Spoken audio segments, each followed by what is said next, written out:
Good morning. നമ്മളിന്ന് privileges of cooperative societies എന്ന ടോപ്പിക്കാണ് പറയുന്നത്. The Kerala cooperative societies act 1969 provides certain privileges to cooperative form of organization. The societies registered under the provisions of the KCS Act enjoy certain special privileges. Okay, the section 35 onwards specify the privileges of cooperative societies. Then first privilege is first charge of society on certain assets. First charge of society on certain asset, section 35. The cooperative societies have first charge on certain assets. അതിൽ first case പറയുന്നത് crop or agricultural produce which are raised with loan given by the society. The society have first charge on crop and other agricultural produces which are produced with the loan given by the society. In this case, not the member but the society have the first charge on this asset. And second one, agricultural or industrial implements or machinery purchased out of any loan given by the society. Okay.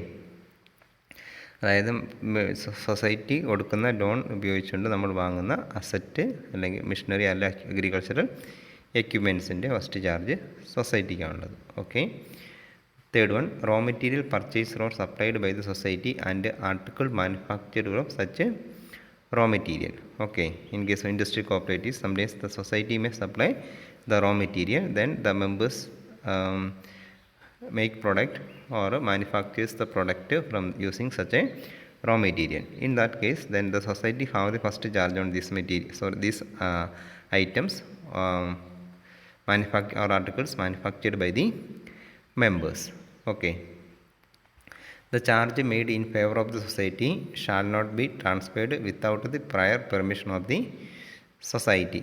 Okay. There is an agreement between the society and the members at the time of giving or at the time of taking or issuing loans that create first charge on these assets for the society. Okay. അപ്പോൾ സൊസൈറ്റിയിൽ നിന്ന് loan എടുക്കുമ്പോൾ തന്നെ എന്തുണ്ട്, സൊസൈറ്റിയും മെമ്പേഴ്സും തമ്മിലുള്ള agreement ഉണ്ട്. എന്താണ് ഇതിൻ്റെ ഫസ്റ്റ് ചാർജാണ് സൊസൈറ്റിക്കാണ് അല്ല. In case of agriculture producers there is an agreement to sell this product through we already learned the linking of credit to the marketing.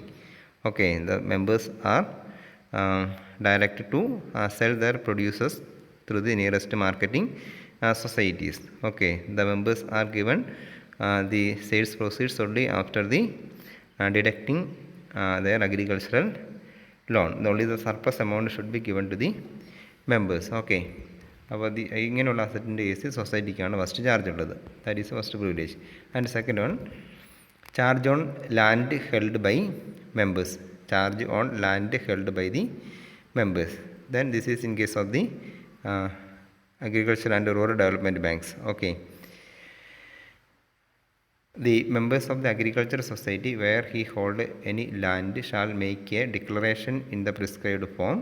This declaration create a charge on land for the payment of the loan taken by the members. Okay. ഇത് land development ബാങ്കിൻ്റെ കേസിലാണ് എന്ത് ചെയ്യുക, നമ്മൾ ജിഹാൻ എന്നൊരു term last year പഠിച്ചിട്ടുണ്ടാവും. ജിഹാൻ എന്ന ടേം പഠിച്ചിട്ടുണ്ടാവും അല്ലേ. That create an agreement made by the members with the society at the time of taking membership, that the first charge of the land held by the members are handed over to the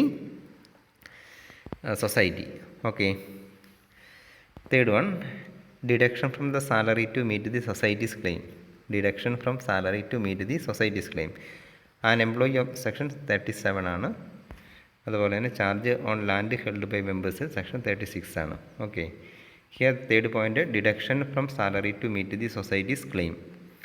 An employee of the society as a loanee or surety may execute the agreement in favor of the society, providing that the society shall be competent to deduct from his salary such amount as may be specified in the agreement.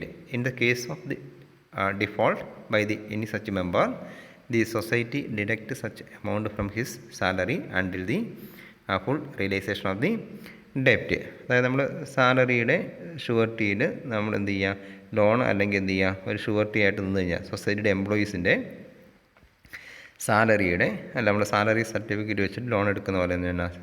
If the concerned loanee or surety makes default in the payment of the loan, repayment of the loan, then such amount shall be deducted from the salary. എന്ത് ചെയ്യുക, സൊസൈറ്റിക്ക് എന്ത് ചെയ്യുക, എംപ്ലോയീസിൻ്റെ സാലറിയിൽ നിന്ന് എന്ത് ചെയ്യുക, loan amount ഉണ്ടെങ്കിൽ എന്ത് ചെയ്യുക, ഡിഫോൾട്ട് വരുത്തിയിട്ടുണ്ടെങ്കിൽ എന്ത് ചെയ്യുക, സാലറിയിൽ നിന്നും ഡിഡക്റ്റ് ചെയ്യാനുള്ള റൈറ്റ് ഉണ്ട്. Okay. Fourth one, charges and set off in respect of shares or interest of members in capital of the society. Okay.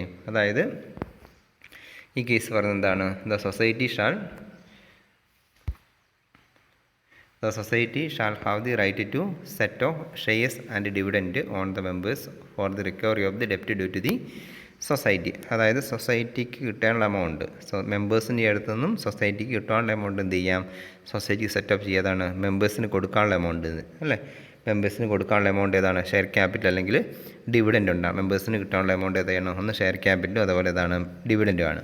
ആ ഡിവിഡൻഡ് എമൗണ്ട് സൊസൈറ്റിക്ക് മെമ്പേഴ്സിൻ്റെ അടുത്ത് നിന്ന് ഏതൊരു എമൗണ്ട് കിട്ടാണ്ട് എന്ത് ചെയ്യുക, ഈ ഐറ്റത്തിൽ എന്ത് ചെയ്യുക, സെറ്റ് ഓഫ് ചെയ്യാം. ഓക്കെ.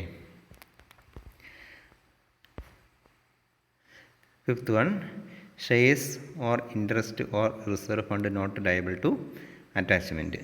അതായത് section 39, the share of the members and its dividend shall not be attached by any court for the recovery of the debt. Okay. അതായത് ഏതെങ്കിലും ചില കേസ് ഏതാണ്, അസറ്റ് റിയലൈസ് ചെയ്തിട്ട് ഡെപ്റ്റ് പേയ്മെൻറ്റ് നടത്താൻ കോർട്ട് ഓർഡറൊക്കെ ഉണ്ടാവാം അല്ലേ. അപ്പോൾ അതായത് attachment and sale of property.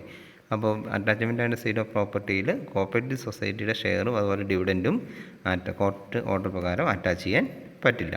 അതായത് ഏതെങ്കിലും കേസിൽ ഏതാണ്, ഒരു വ്യക്തിയുടെ അസറ്റ് റിയലൈസ് ചെയ്ത്, അതായത് പിന്നെ അറ്റാച്ച് ചെയ്ത് സെയിൽ ചെയ്ത് ഡെപ്റ്റ് പേയ്മെൻറ്റ് നടത്താൻ കോർട്ട് ഓർഡർ ഉണ്ടെങ്കിൽ അല്ലേ, ആ കേസിൽ എന്ത് ചെയ്യുക, അറ്റാച്ച്മെൻറ്റിൽ ഏത് ഉൾപ്പെട്ടില്ല, കോപ്പറേറ്റീവ് സൊസൈറ്റി, അയാളുടെ കോപ്പറേറ്റീവ് സൊസൈറ്റിയിൽ ഒരു വ്യക്തിക്കുള്ള ഷെയറും അതുപോലെ ഡിവിഡൻറ്റും എന്ത് ചെയ്യാൻ പറ്റില്ല, കോർട്ടിന് അറ്റാച്ച് ചെയ്യാൻ പറ്റുന്ന ഐറ്റംസ് അല്ല. Okay. And next one, exemption from the stamp duty and taxes. Okay. The government may exempt the cooperative society from the taxes. അതായത് കോപ്പറേറ്റീവ് സൊസൈറ്റി സർട്ടൻ എക്സംഷൻ ഉണ്ട്, സ്റ്റാമ്പ് ഡ്യൂട്ടിയിൽ നിന്നും രജിസ്ട്രേഷൻ ഫീസിൽ നിന്നും അതുപോലെ തന്നെ agriculture income, professional tax, trade tax എന്നൊക്കെ cooperative സൊസൈറ്റീനെ എക്സംപ്റ്റ് ചെയ്തിട്ടുണ്ട്. And finally, exemption from compulsory registration of the document. അതായത് according to section 41, the certain documents are exempted from the compulsory registration as per the Transfer of Payment Act 1882. 1882 transfer of payment act പ്രകാരം register ചെയ്യപ്പെടുന്ന ചില ഡോക്യുമെൻറ്റ്സിൽ നിന്ന് cooperative സൊസൈറ്റികളെ exempt ചെയ്തിട്ടുണ്ട്. അതായത് share of cooperative societies, debentures issued by the society. Cooperative society കേസിൽ ഷെയറും ഡിവെഞ്ചറും then transfer of property payment act പ്രകാരം രജിസ്റ്റർ ചെയ്യേണ്ടാത്ത ഡോക്യുമെൻറ്റ്സ് ആണ്. ഓക്കെ. അപ്പോൾ ഇത്രയാണ് കോപ്പറേറ്റീവ് സൊസൈറ്റിക്കുള്ള പ്രിവിലേജസ്.